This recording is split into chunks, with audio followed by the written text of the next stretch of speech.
So the past month or so has been packed with great new releases and some notable reissues as well. I've picked up a few solid used albums in there too. What did I add to my collection? What are some highlights from each of the albums? And then what do I have on order? Because there's a few things coming down the pipeline that I'm super excited about. Yeah, this is kind of an off-the-wall impromptu thing. I haven't really planned too much out. Here we go. Hey, it is Andy with the Fence Post Vinyl channel. I'm going to start with one that is a reissue. It's been out for a couple months now. It is Lush and the album Split. This is their 1994 studio album. It's their sophomore release. You know, I consider Spooky to be their true debut, though they did have one kind of mini album, as a lot of people call it. This is the second Lush item I have in my collection.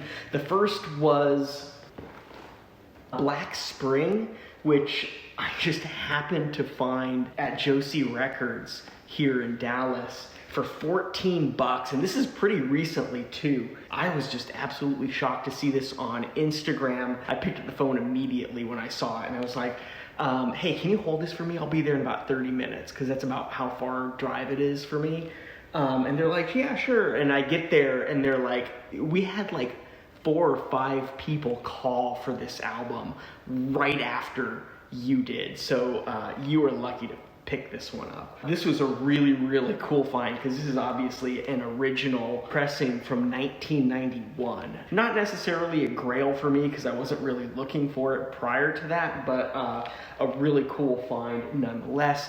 This album right here, Split, is I guess technically it's not my second album from them, because I do have Spooky on cassette. My cassette player is just busted right now. I really need to get it into a vintage shop to get it tuned up or something, so I can actually play cassettes again. So that one was truly impromptu. The next one I have a few bullet points that I'm hoping to touch on, but it's one of the used ones that I picked up, and it just celebrated its 10th anniversary this year. It is the Flaming Lips and their album The Terror. I picked this up right after publishing my top 10 albums turning 10 in 2023 list too. Like, go figure, right? To paraphrase a quote, Wayne Coyne himself said, quote, "We wanted to believe that without love we would disappear, that love somehow would save us, that if we have love, give love, and know love, we are truly alive, and if there is no love, there would be no life." So the terror is that even without love, life goes on. That outward look on life and love, that it's not so centered around ourselves, that life goes on regardless of us, our presence, the love that we have to give, is really kind of the premise behind this album, and it's phenomenal. Like, it's just such one of those things that I connect with. People listen to music for different reasons. It brings them joy, it brings them comfort. For me, it's always connected me with a few things. One, my emotional self, and two, it has connected me with a kind of brainiac philosophical side, and this album really kind of ties both together. So that paraphrased and edited down quote from Coyne is really an interesting and challenging one. So when you give that album a listen, you can dig in and enjoy the music for being some just really solid music to begin with, or you can look at it from the lens of it being this terrified concept of love and life and us not being the center of it. Dig into that philosophical parallel that comes with it, and I think that's really where this album and really Flaming Lips shines. I am not a stranger to the Flaming Lips. They aren't a band I have sought out all that often, though. Yoshimi, Do You Realize, most of what pops up when I listen to them stems from that Yoshimi album. I really need to dig deeper into the Soft Bulletin, a lot more as well, and it's on my short list of albums to pick up, probably even before Yoshimi. This is really the only album that I have, and I really haven't given The Terror much thought or attention prior to finding it at the record store. And given a few spins, I'm kind of terrified that I may have missed the boat on this band decades ago. I really need a lot more Flaming Lips in my life, that's for sure. So the next album on my kind of list of things that I picked up is the Bowery Electric with their debut self-titled album from the mid-90s. This band formed all the way back in 1993, so 30 years ago, and they released a few albums before kind of fading away after their 2000 album Lush Life. But over the course of 5 years, they gave us 4 stunning albums. Bowery Electric continues down this more experimental path in this drone-heavy shoegaze and post-rock release from 1995 on Kranky Records. And Kranky has always been one of those labels known for the kind of more drone-ridden and ambient side of post-rock, occasionally maybe a little bit of slowcore, if you go into some like early-ish low, pre-2000s low, can be found there on Kranky, and even some hints of shoegaze, in which this kind of fits into that mold as well. Okay, back to Bowery Electric. So with this release, aside from black and blue pressings, no surprise, on Kranky in 1995, Bowery Electric was never reissued until last month. I love the sound on this album. It's one that you can just put on and use to disappear into kind of the far corners of your mind. And kind of like The Terror, which we just looked at. This pressing doesn't really come with anything else. No supplemental inserts, no liner notes, nothing. But it's still a really cool piece to have in my collection nonetheless. And it feels like it's on a bit thicker vinyl as well. I can't remember if it said 180 gram or 120 gram or something like that, but it feels thicker. Late last year, Kranky also gave us this, Lowe's Songs for a Dead Pilot, which was released originally in, I believe, the late 90s.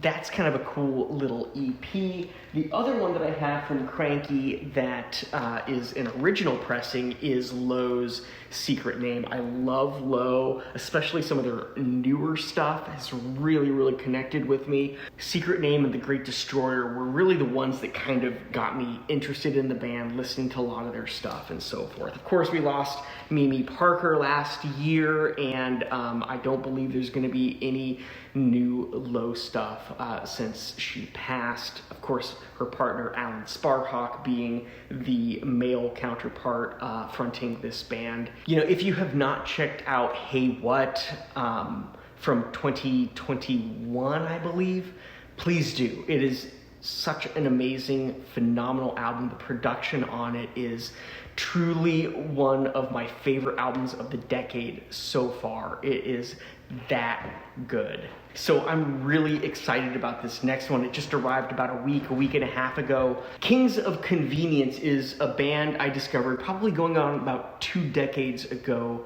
now, maybe a little bit less. They're this acoustic indie folk pop duo that leans heavily on dual acoustic guitars and harmony vocals. So if you want to kind of think about what they sound like, think Simon Garfunkel meets Belle and Sebastian, but Norwegian.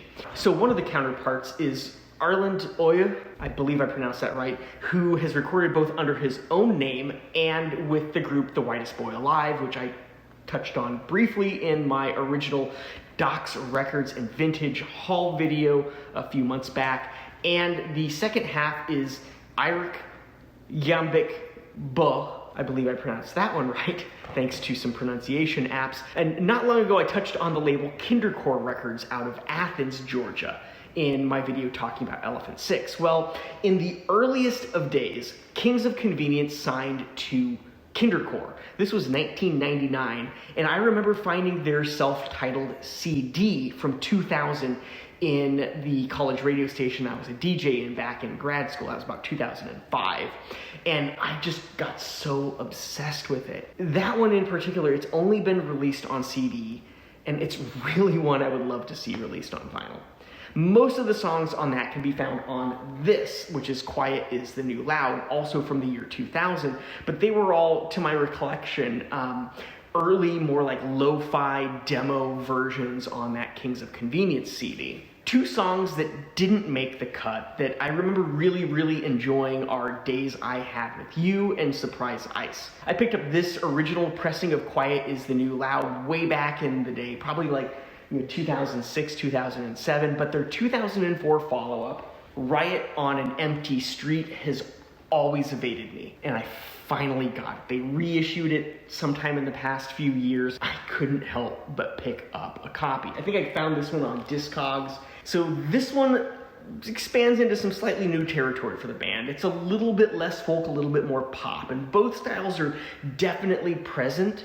But here you also find that Surprise Ice song that I talked about. You get the entirely danceable song, I'd Rather Dance With You, which fits the title, and actually topped MTV European's list of the best music videos of 2004. And then there's Misread, the haunting closer, the build-up, which actually includes some really beautiful and haunting vocals by Feist, who also appears on the track Know How. All right, now time for some more reissues. In the past month, in addition to digging deeper into early shoegaze like Lush right there, you can't really see it, and Bowery Electric right there, I also expanded my slowcore collection a bit. This stemmed threefold. From one, seeing Idaho, the band Idaho, pop up in the Omaha Introverts channel, and from a visit to Docs, where I found one of Idaho's 7-inches, and then finally a visit to Josie Records here in Dallas, where they had a fresh copy of What About the Lonely, the live recording that Codeine did back in 2013 and released through Numero Group. Of course, they did not record it in 2013. They recorded it in, I think, 1992, 1993. That's when they originally released it on vinyl. I believe it was a Record Store Day release back then. Well, they have two different versions now. I think one is like a smoke version. I'm not 100% sure on that. And the other is this right here, which is a green room pressing, which I did an unboxing on probably about a month ago. Well, Numero Group has been reissuing a lot these days, and as part of their 20th anniversary, I went from having 0 Codeine in my collection to not just getting this live reissue, but also ordering both Codeine's Frigid Stars LP, which is from 1990, their debut. I wasn't sure I was going to do this, but the White Birch, which just arrived yesterday. I love both of these albums. They look really great. That Codeine album just looks so stunning on its Heat Death Splatter, which is kind of like this clear with white and black splatter. In fact, I did an unboxing video of it, and I plan to drop that as kind of a filler video at some point when I'm a bit short on time. So keep an eye out for that. I will drop a link into the description to the Amazon page and the Discogs page in case you're interested in picking up a copy for yourself. He is just being off the wall right now. Okay, no surprise here. I just covered this a few short videos ago. It's the 2022 reissue of Melancholy and the Infinite Sadness. It's the 4 LP box set by the Smashing Pumpkins. Take a look at the comments in that video that I did the unboxing one. A few have noted that this pressing actually sounds better than previous box sets.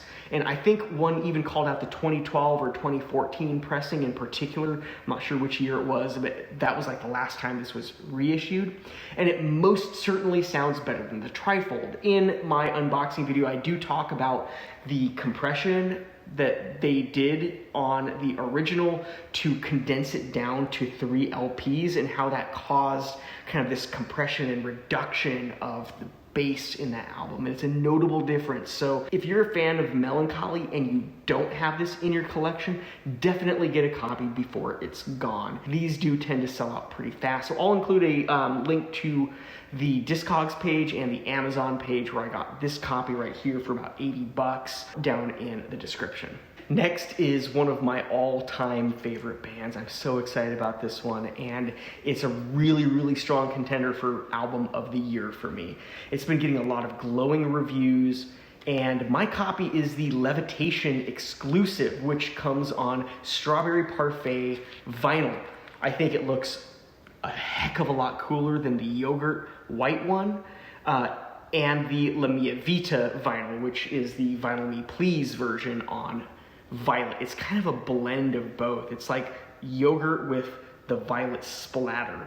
Really, really cool. I love this album. In fact, I listened to it earlier today on my bike ride, along with the new Slowdive, stay tuned, and the new Pornographers. The new Pornographers and the new Kevin Morby. So stay tuned. I'm going to talk a little bit about those here in a second as well. But this album is really going to be up there on my year-end list. I do plan on doing a more extensive album review on it. So do stay tuned for that. Subscribe, hit the bell thing so you are notified of new videos, etc., etc. You can check out here or over here, one of those places. I'm going to drop a card in where you can actually click off to see my unboxing video of this one. And next, I'm still working on getting my head around this album. I'm trying to make up my mind about it.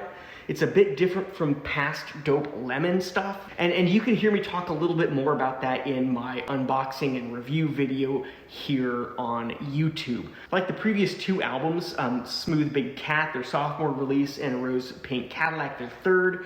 This is on a phonotropic picture disc, which kind of looks like a moving picture. If you can hone in on like one area when it's spinning, it looks really, really cool. This is hazy, psychedelic stoner pop with huge elements of folk, and I think they stray a little bit from the folk here and there. I still think my favorite's always going to be Honeybone, so their debut album. It's just, there's so many songs on there that I connect with, and it's got to that point where it's become a nostalgic album for me. There's memories associated with it, and I think that's where you get the strongest ties into music. All right, one more new album, or a pair of new albums for me. 3 new albums, in fact, but one band.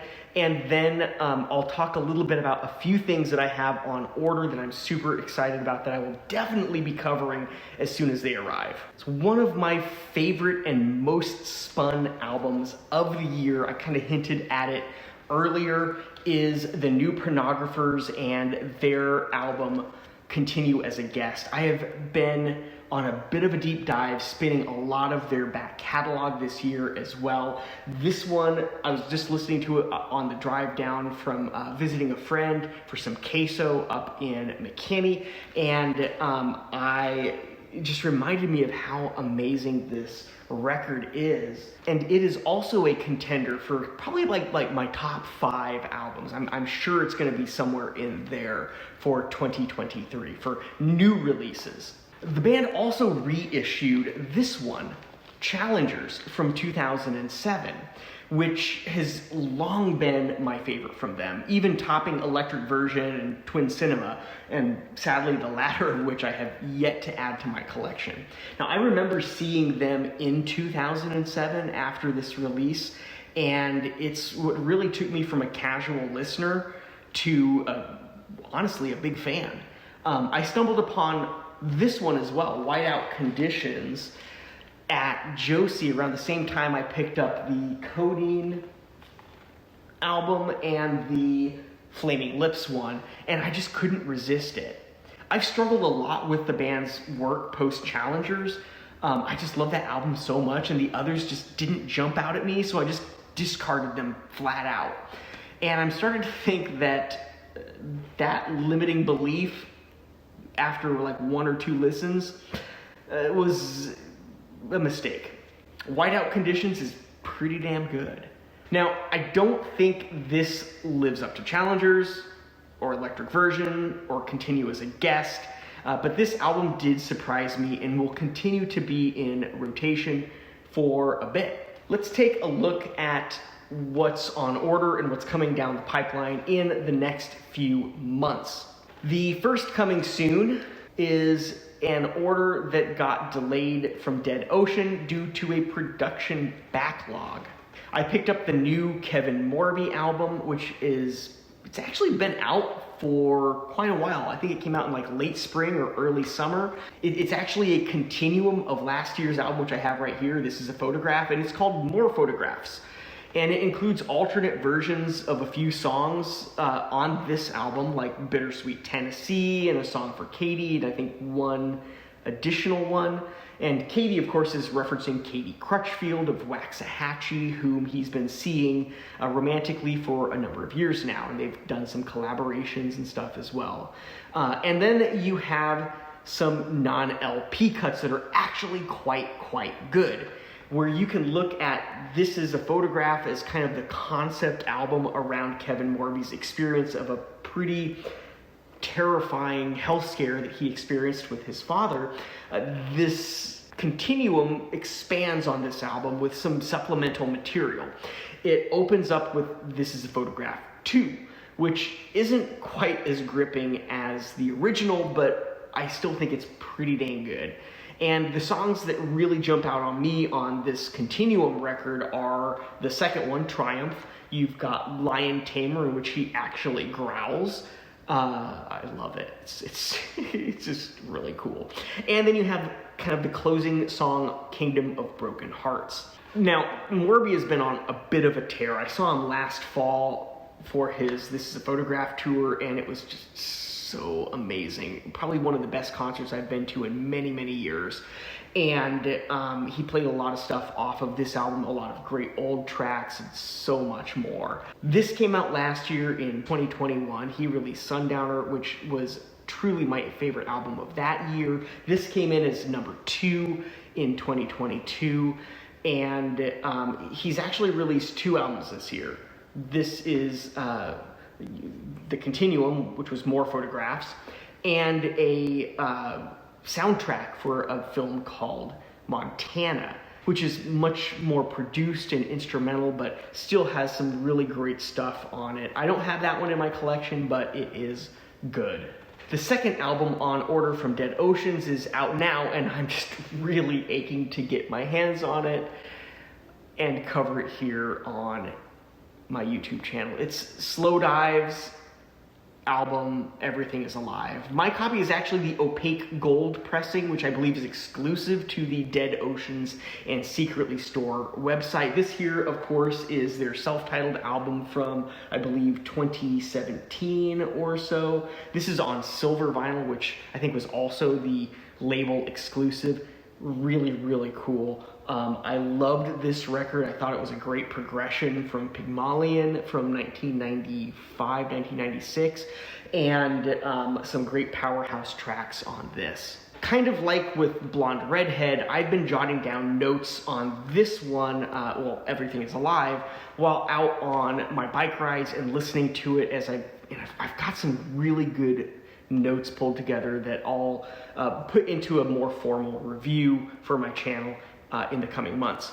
I love the album, and I'm really digging where the band is going. Like with Blonde Redhead, a lot of people seem to be pretty excited about it, and I am definitely part of that crowd. Finally, to conclude my list is something from Bandbox, and I'm gonna go back to the early to mid 2000s for this one. Bandbox is doing a full out 4 LP reissue series of the 3 albums and 1 EP by Seattle band The Long Winters. I pulled out this one from my collection. Of course, I don't have any Long Winters because that's what they've released, right?